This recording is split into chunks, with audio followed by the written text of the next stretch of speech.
Good morning, folks, and welcome to Swing Trading Today. It is 5 a.m. Eastern Standard Time, the 5th of March. Not much in terms of headlines this morning. A lot of doom and gloom, of course, with regard to, I guess they don't call it coronavirus anymore, COVID-19. Some conspiratorial stuff here. I'm not going to get into that stuff.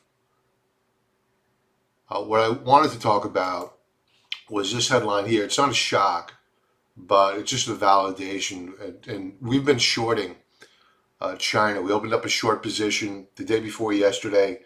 We're looking to add more to that short because the leveraged ETF that we are purchasing at current, which is YANG, is pulling back and doing a retest of its weekly breakout. It broke out last week. Now it's doing the retest of what was resistance. Should now, if it doesn't act as support, I'll be stopped out. Should now act as support. And then we'll look to add more to that trade on a continuation move higher. So car sales in China fell 80% year over year in February, the sharpest monthly decline in nearly 2 decades amid COVID-19 epidemic. Yada, yada, yada. We know the rest there. And a picture speaks 1,000 words. Here is the decline. But let's face it. Car sales over in China have been weak for quite some time. So more to come on that short of China. Let's see what else is up here worthy of our conversation, because I don't want to get into conspiratorial stuff. I want to avoid that. No fear mongering, only the facts.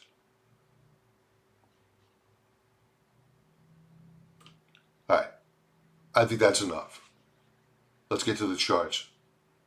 What we're going to talk about today is, as usual, we're going to talk about the pre-market activity. We'll talk about a few charts that I want to go over. Shopify. These are requests from our members. Shopify, SPCE, which seems to be a perennial request for me to go over. We'll go over that.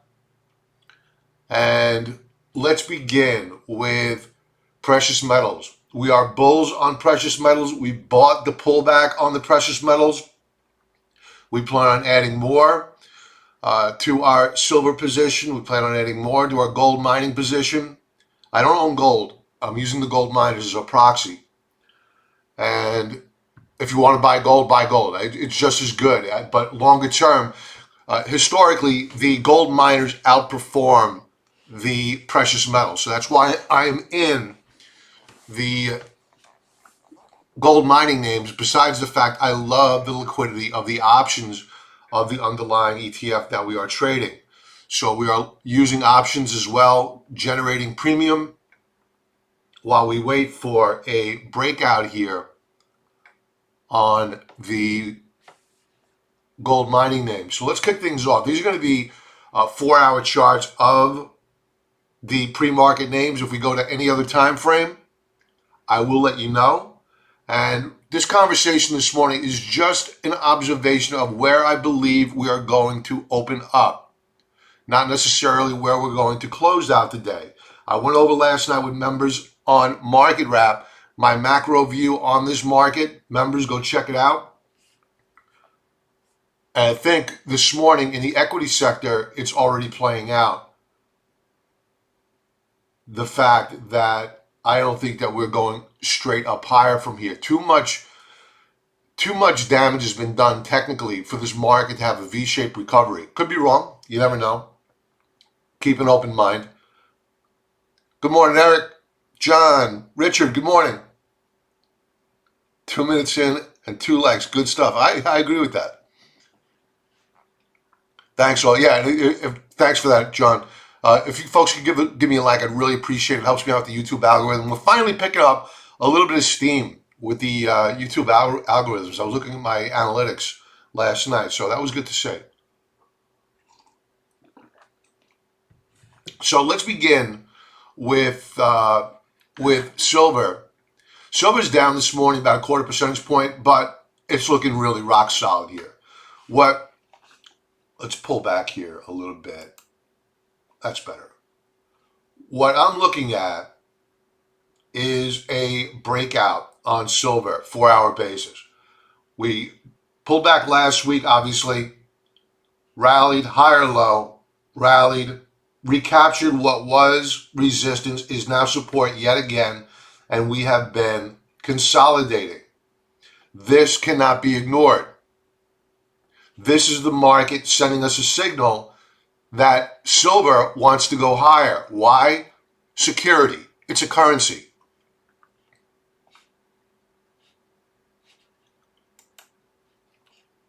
I wouldn't purchase it for industrial usage at current, if that's going to be your rationale, because industry is just ground to a halt. But as a store of value, no doubt about it, silver is looking rock solid. When we take a look at gold flashing again, as we saw with silver, a higher low, a breakout above a pivot point, and then we surged on the Federal Reserve rate cut. We are up $3.30 the ounce. We are flashing an inverted head and shoulders setup. Here's your left shoulder. Here is your head. Here is your right shoulder and your neckline. Let's set an alert here.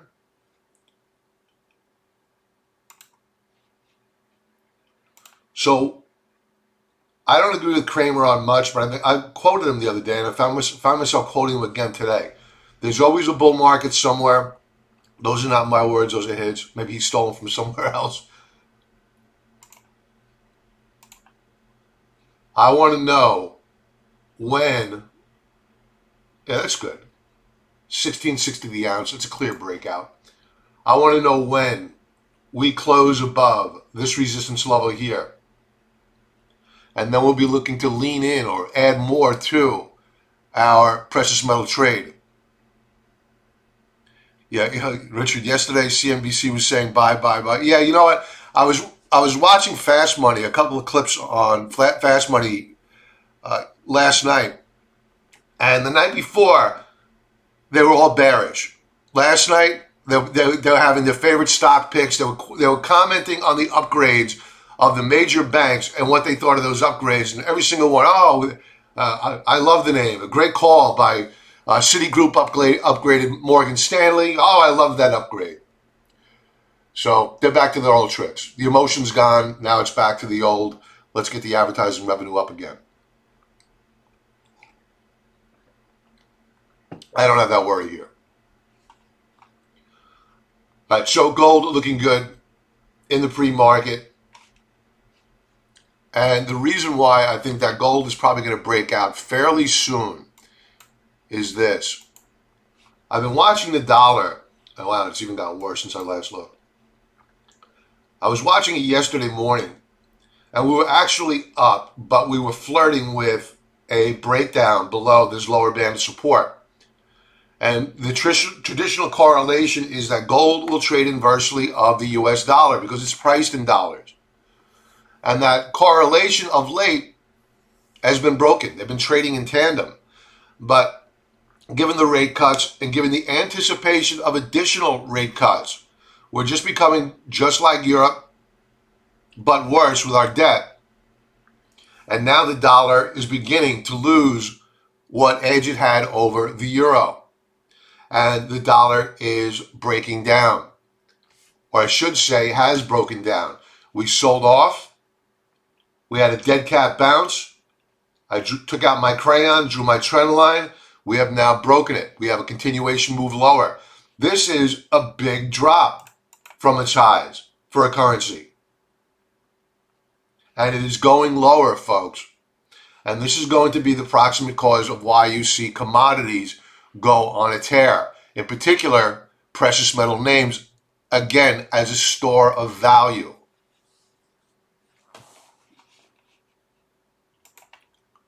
Taking a look at Bitcoin. Bitcoin breaking out. We've been watching it. It consolidated. It broke out let's drill down here a little bit further. What exactly did it break out? Right here on the 3rd. In the evening, it broke out, pulled back to the retest. Yesterday morning, I was a bit concerned that we were going to give up this support level and break, but we didn't. We held. And we have since rallied. We have a continuation rally, new, higher low, higher high. Bitcoin appears to want to go higher. So nice pullback. And we know that Bitcoin, because we did the analysis, Bitcoin trades in tandem with inflation. Watch the CPI. Watch the PPI. That's inflation at the consumer level, the producer level. If you see a rise in inflation, in all probability, you are going to see a rise in Bitcoin. The perception is, with the new generation, is that, in their eyes anyway, not necessarily mine, I do have a position, but it's not a big position. It's perceived by the new generation as being a store of value.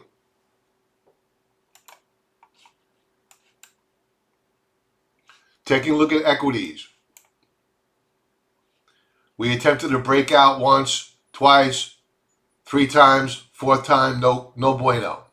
Now we are flirting with the lower band of support. This morning, we're down 1 3/4% on the session. Do I go shorting the market here? Not yet, but close. What we're doing is we're looking for a break of the lower band of support. I strongly encourage, of course, to consult your money manager to ensure my investment philosophy correlates with your investment objectives. That being out of the way, I would strongly encourage you to not chase this market. Don't chase this market. They want you to chase this market. Folks, you need to remember that we've had the largest drop from an all-time high in history. Normally, fund managers will carry the market several rounds and rotate out of the stock market. At current, they got caught with their pants down. They did not have the opportunity to manipulate the market, suck in the small guys as much as they wanted to. They did to a certain extent, but not as much as they were traditionally able to do to rotate out of their very, very large positions. It's very difficult for them to go to cash and sell big positions that they have when the market is in free fall. So these dead cat bounces, be careful of buying them. You need to see pullbacks. You need to see higher lows, then higher highs. You need to see a base get established, and then dip your toe back in the water. This is a trader's market at current. I have zero problem with trading an oversold condition, buying that oversold condition, watching for a rally, and using a trailing stop, mental stop, whatever.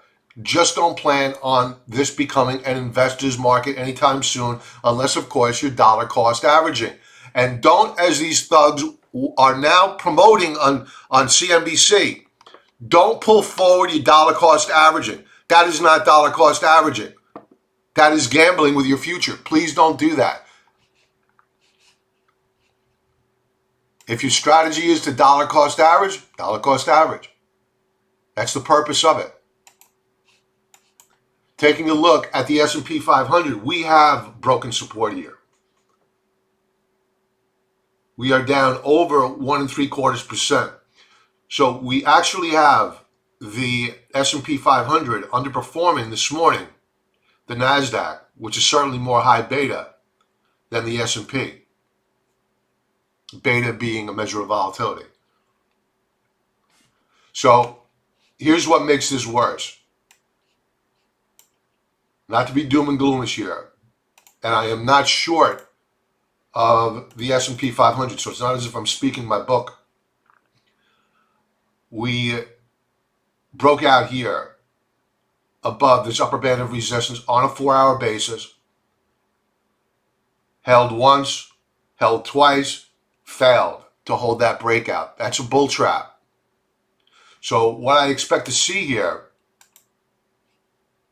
is, in all probability, not a guarantee, but in all probability, a retest of prior support, probably down here at 30.25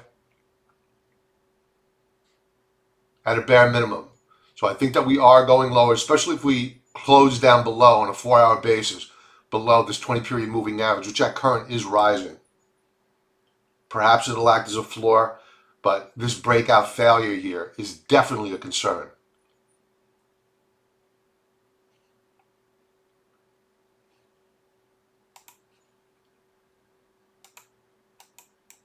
Our RSI's failed to hold.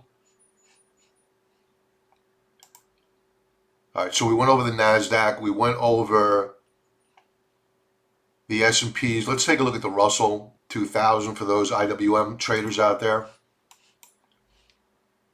Very similar setup here. We broke out here on the 4th, above resistance, failed to hold it overnight, and now we are flirting with a retest. In all probability, we're heading down here. We are down at current 1.78% on the session. If we fail to hold this support level, in all probability, next stop in a heartbeat is going to be 1466 on the Russell 2000 E-minis.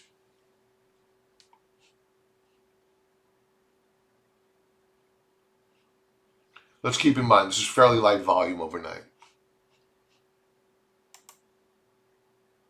Taking a look at bond prices.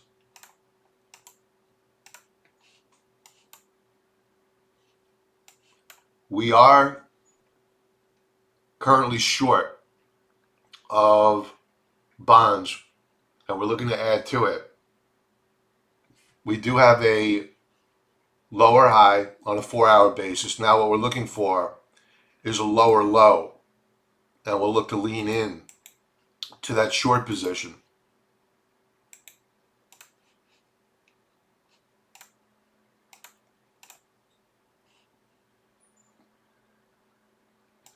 When am I wrong?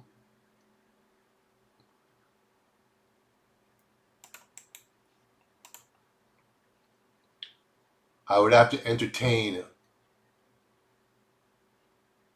exiting the position if we begin to take out these prior highs. So what I'm watching for is a close above this resistance level here.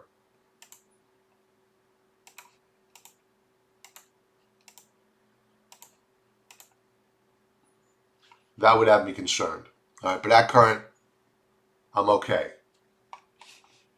All we did is open up a small opening position on speculation. It's still speculative. And if we fail, we take out these lower lows, we lean into the short trade. If we're wrong and we begin to take out prior highs, then we need to stop out because the bond bull is still in effect. No sense fighting it.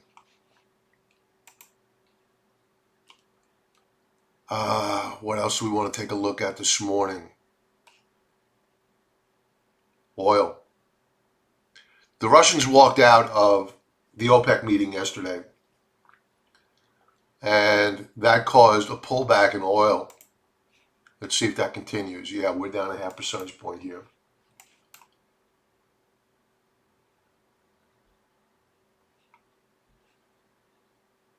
So while we're down this morning, we want to keep an open mind. Oil is a commodity, but it's an industrial commodity. There's a glut of it. We should expect that given the global slowdown, that there should be a build in oil. Now, what I'll be watching for is if we get this news out of China, 80% reduction in car sales or car manufacturing, and we expect slowdowns similar to that around the globe, yet oil fails to make new lower lows, that's a tell. That's a tell. Because the market is already pricing in the global slowdown in oil. So we'll be looking to buy oil. At current, we're not there yet. We're just watching it. I expect that we should pull back further here. We have broken support. The question is, and I don't have the answer to this, nor am I going to speculate with my money anyway, speculate whether or not we're going to take out this prior low. If you look at the headlines, we should, right? The fear that's out there, we should, but the markets have a way of looking through all that. And if this time next week we haven't taken out the lows of the first, well, then something's fishy out there.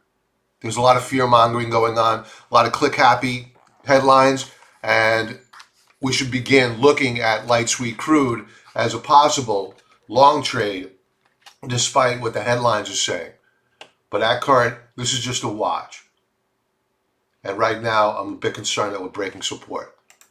So we'll keep an eye on it. It's certainly not a trade at current, either short or long. For me, anyway. Nat gas. We had a serious dead cat bounce here. I know a bunch of people, a bunch of members got involved with it. I did not. I know they were involved with it because I was looking at the charts for them. And I think that if were I long nat gas, it's time to book some profits here.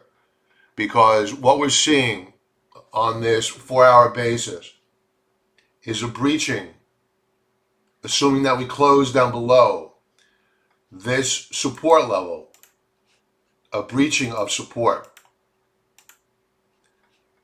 And keep in mind, I don't expect a V-shaped recovery. I'm looking for a pullback and at best a higher low. And then a move higher to take out the prior highs. That's the market telling us, okay, we have buyers stepping in, looking to buy the pullback, and the buyers are sufficient enough to take out the resistance and take out prior highs. At current, we're not there yet. We're not there. We're probing for a bottom at best. So please, patience. Remember what's doing well. Gold, building momentum. Bonds, building momentum, but I'm short of bonds as for disclosure purposes.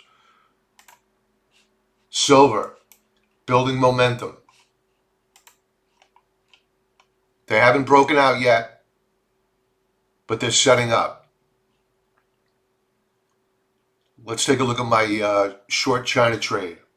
I know it was down earlier. Yeah, it's still down.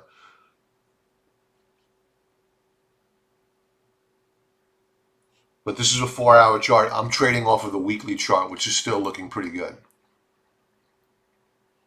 Taking a look at other commodities. And this is what I'm worried about, folks, is I think that we're going to be rotating from a deflationary environment, which was very brief, to an inflationary environment. Because you have production, which is ground to a halt. You have the Fed. I think they made a mistake. Cutting rates. All you're going to do is make money even cheaper, increasing capital to chase a dwindling supply of goods. That is inflationary.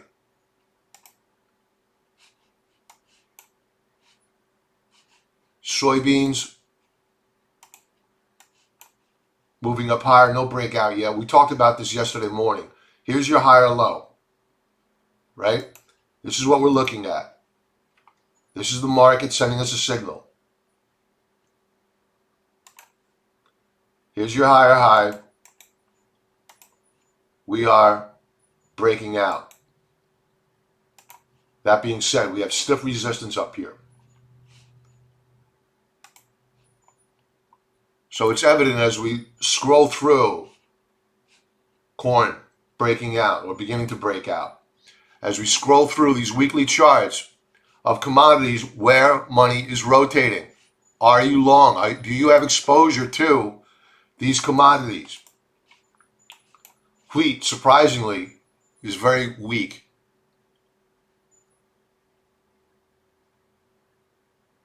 In fact, it broke back down into a trading range.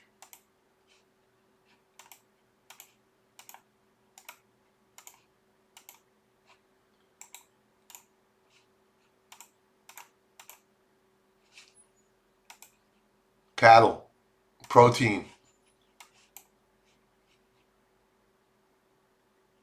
big food shortages over in China, particularly pork. We have broken out on a weekly basis on cattle inside week. So you're seeing a bid under food commodities on a weekly basis. Let's go to our chart requests.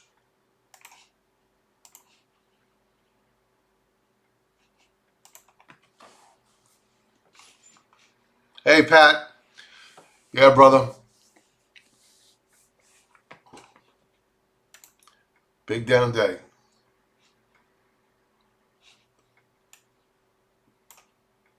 Pat, do you own SPCE? I know you've been talking about it. A bunch of people have been talking about it. All right, let's clean up this chart a little bit.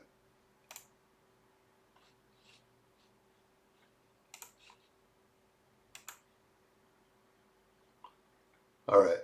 So here is, I hate this color. Here is our, that's better, line in the sand.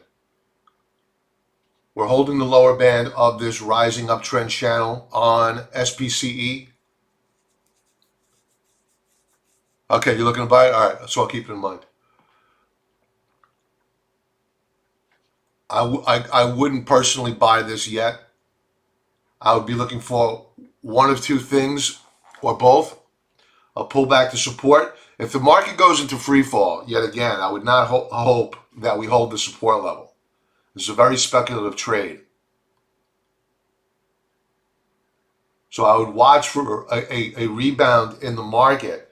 And if we are retesting the support level, I would look to enter at that support level and then look to add more on a breakout above this upper band of resistance here. So I already have my alerts set here in purple.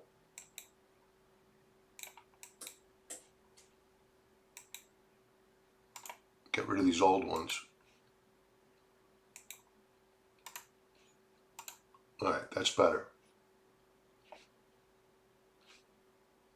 So I'm just going to go with the daily chart here because there's not much in terms of historical data here on monthly.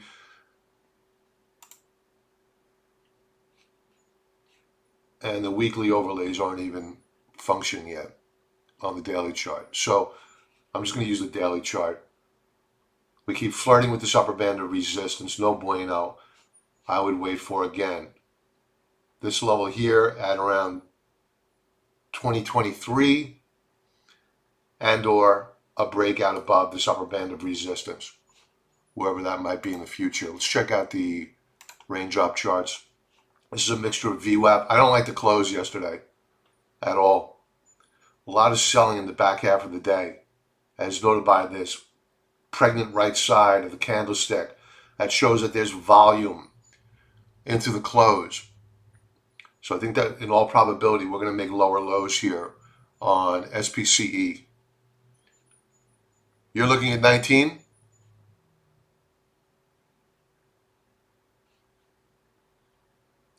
I see where you're going.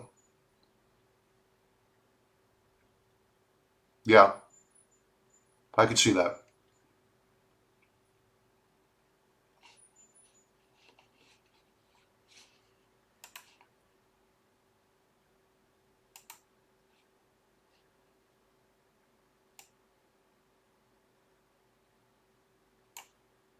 There you go. You just got respected, Pat. All right, so that's Pat's support level. I tend to agree with that for an overshoot. What else do we have? Shopify.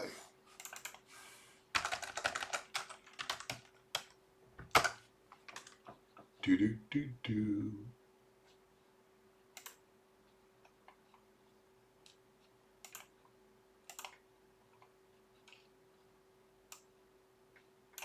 Oh, that's right. Oh, can't. Sorry about that. They don't have raindrop charting for weekly charts yet. All right, let's go to monthly chart. We're up on the month.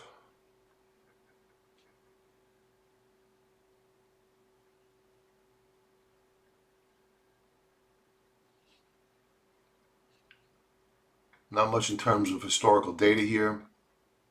We made this call back here. Damn it, we didn't stick with it. Weekly chart. Nice. Nice pullback and a retest of support held. This is exactly what you want to see. This is really, really sweet. The question is, do we close out the week where we're at, or do we give up these gains? So we have a couple of trading days left to go here. I would side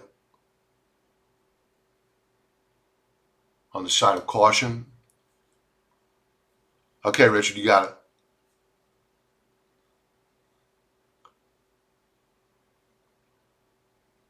So Shopify at current looking good. We'll see what the day brings. But it needs to hold this support level at 459.51. Daily chart.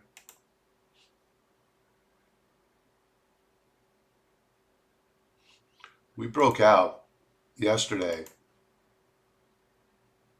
Actually, we broke out on the 2nd.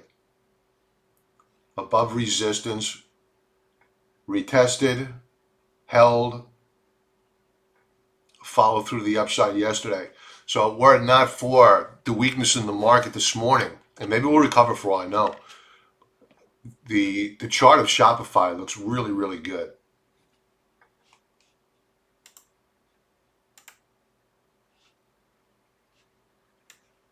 So this is one.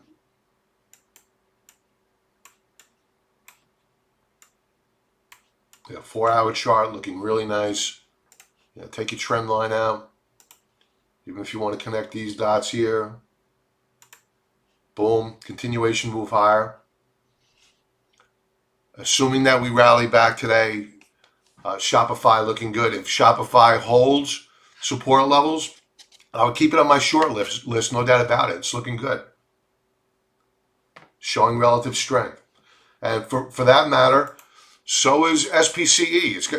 It's weak somewhat, but it's held up fairly well for extremely speculative stock.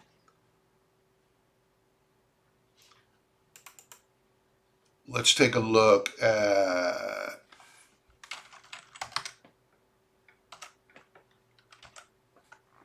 Ocular Therapeutics.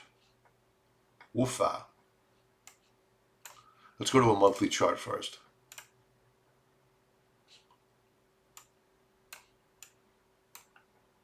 Damn. Look at Richard. Richard showing off today. This is Purdy.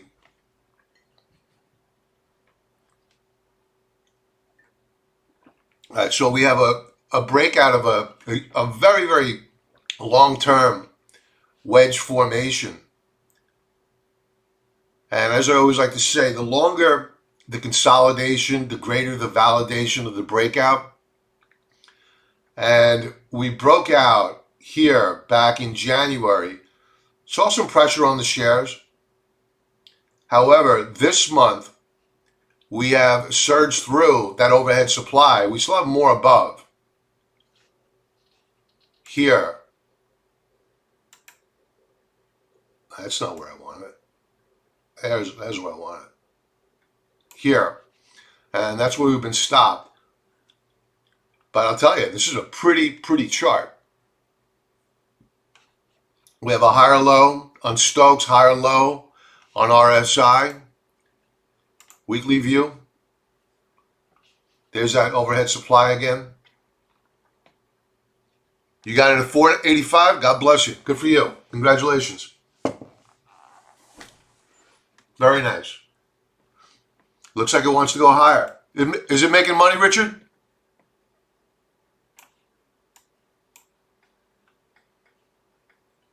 Very nice. On a weekly basis, you know me with the 3D Bollinger Bands, Rich. We're leaning up and into it. The the ideal situation here is that if we trade off a bit with the market today, we hold the support level at 715. I would write that down. If we hold 715 this week, that would be really good because you're taking off the froth of how extended we are relative to the third standard deviation Bollinger Band, and that sets the stage for a new candlestick up higher next week, and it gives you a little bit of space between the Bollingers and where we'll open up next week. So I like the setup here. We're a bit extended again relative to the 3D Bollinger Band, but we're not that far gone here. I think there's more upside potential, especially when you take into consideration the length of this consolidation. I really like that. That plays a big influence on my comments. I think I just butchered the English language, my last statement. All right, so on a daily chart, we're very extended relative to the third standard deviation Bollinger Band. You need to expect a pullback here. It's a good thing. Ideally, a retest of these support levels. 623 looks interesting.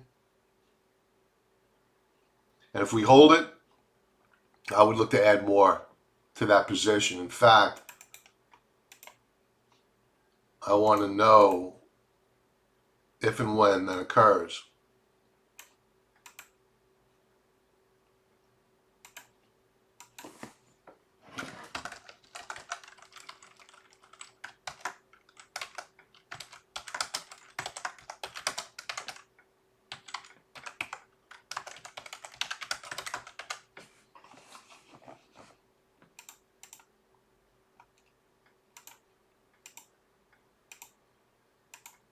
All right, so we're good.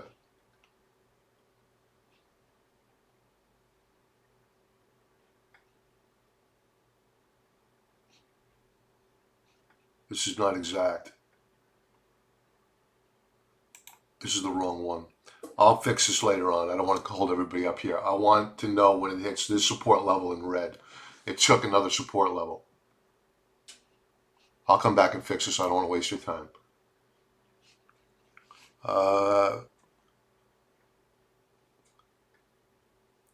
Ocular Therapeutics up 31% on revenue guidance, interim data, and Dextenza progress. Pat, I like that. That's Rich. Richard, wow, I just saw the 10-year is under one. Oh, really? Really? All right. That's not good. That's quite bad. Having the 10-year under 1%. That's very, very bad. I think I saw, we'll leave off with Alibaba. And I want to circle back for a second and take a look at bond prices.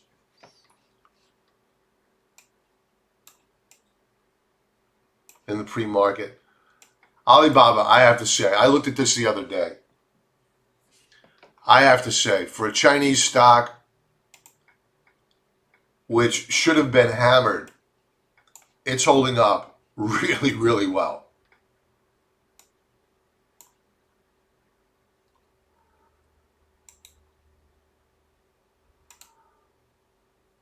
Here's a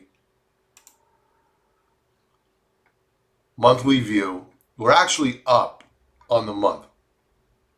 We're holding support.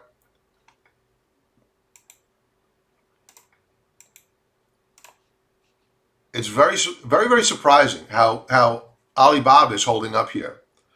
I mean, when we finally get manufacturing back up, I think Alibaba is going to be a buy and a half. I mean, it's sending you signals right now. Beautiful consolidation here. We're up on the week. We'll watch where we close. We need to all hold 198. Spot 6.5. If we fail to hold that, then it comes off of our watch list. But I'm very impressed with the relative strength of Alibaba.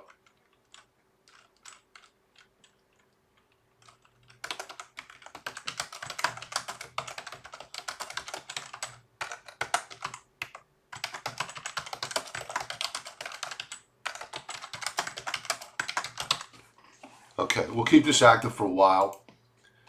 I want to keep it going for a long while because it's going to take some time for all this headline risk to clear out. And I'm confident that at some point in time we are going to hit this support level as we vacillate within this trading range. And I'll be interested in it once we begin to get into this apex of this wedge formation. Right now, it's in a trading range. I wouldn't speculate. We're kind of in no man's land on Alibaba. Daily chart.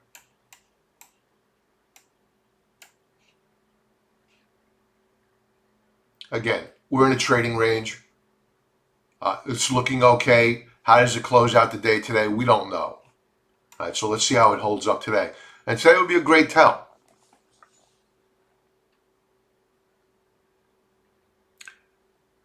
Ron, 10 years, the elephant in the room. Yeah, I won't argue with that. I want to take a look before we shut down. I didn't take a look at this last night. I want to go to it now. Is the yield curve. And the yield curve needs to be watched very, very carefully.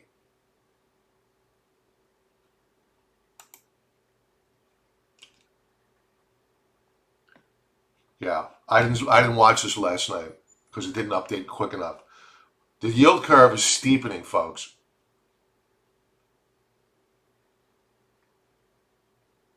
And people think that you need to be worried about the yield curve when it's inverted. No, no, no. You don't worry about the yield curve when it's inverted. This is the 2s versus 10s. I don't use the shorter duration bonds.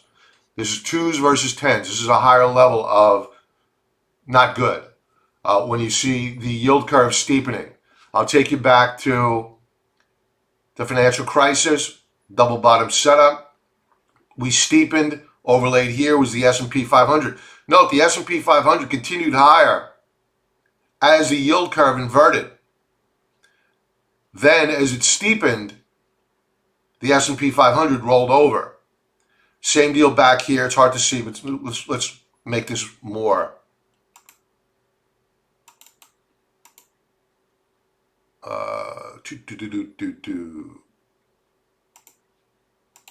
Let's go back to, how far does it let me go back? 1990. Okay. So here is the dot-com bust. Yield curve steepened. S&Ps rolled over. It wasn't when we were inverted that the S&P really began to sell off in earnest. It was topping out, but it didn't break until we inverted. Until we steepened. Sorry about that. So we are steepening here on the yield curve. So be very, very cautious. Let's go back to the pre-market 4-hour basis.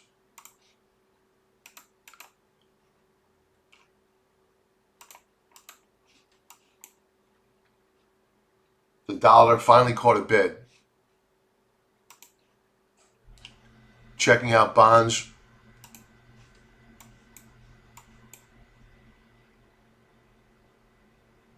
Not much has changed since we last spoke about the 10-year.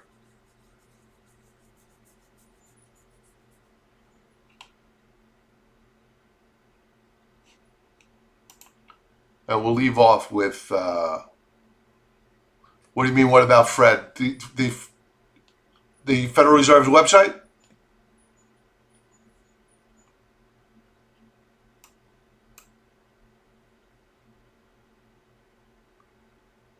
Let's go to gold. All right, not much happening here. Not much has changed. No breakout yet. What data are you looking for on Fred? The balance sheet?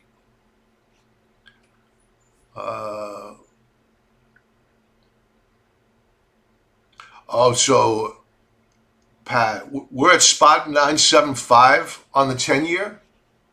That took out the other day's lows.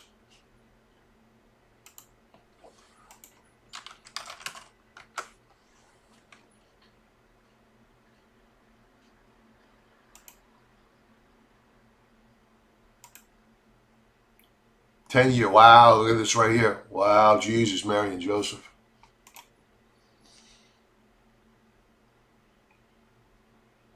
My God.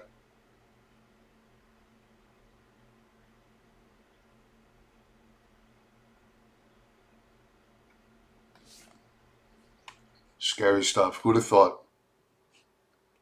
Well, the Federal Reserve's balance sheet is not going to be updated. I'll bring it up, and we'll leave off with that. It's not going to be updated until, what's today? Today's Thursday. Probably, oh, maybe it'll update it overnight. Let's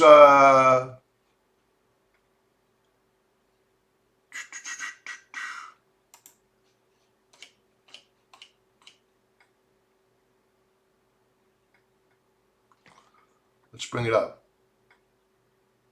This should be a pleasure.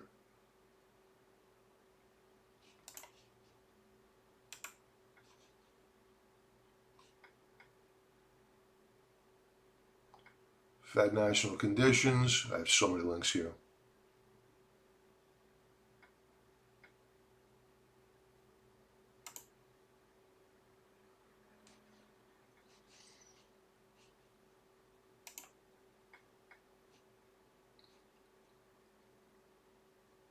This hasn't updated yet, Pat.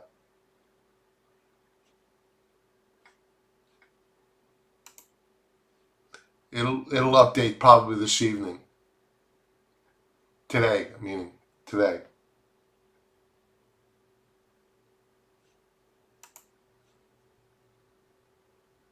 It's only a matter of time before we take out this prior high.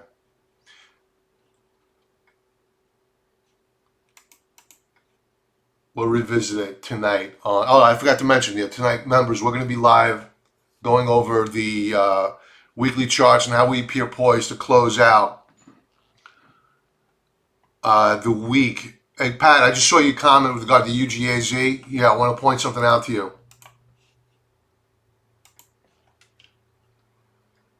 We'll be going over the weekly charts.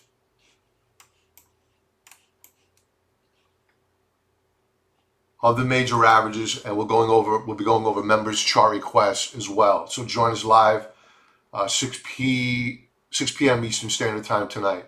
Pat, Nat Gas, we're breaking down this morning. Just beware, okay? We haven't closed here yet, obviously, so maybe we'll hold, for all I know, and recapture, but we're barely holding on by a thread on Nat Gas. I think we're probably going to get a pullback if we close there. All right, folks, everybody have a profitable trading day. Be careful of buying this dip. The 10-year yield being under 1% is speaking volumes about this economy, and the fact that we have a steepening of the yield curve should be a concern to everyone. So please be very, very careful, okay? Everybody have a profitable trading day, and I will talk to you soon. Be well.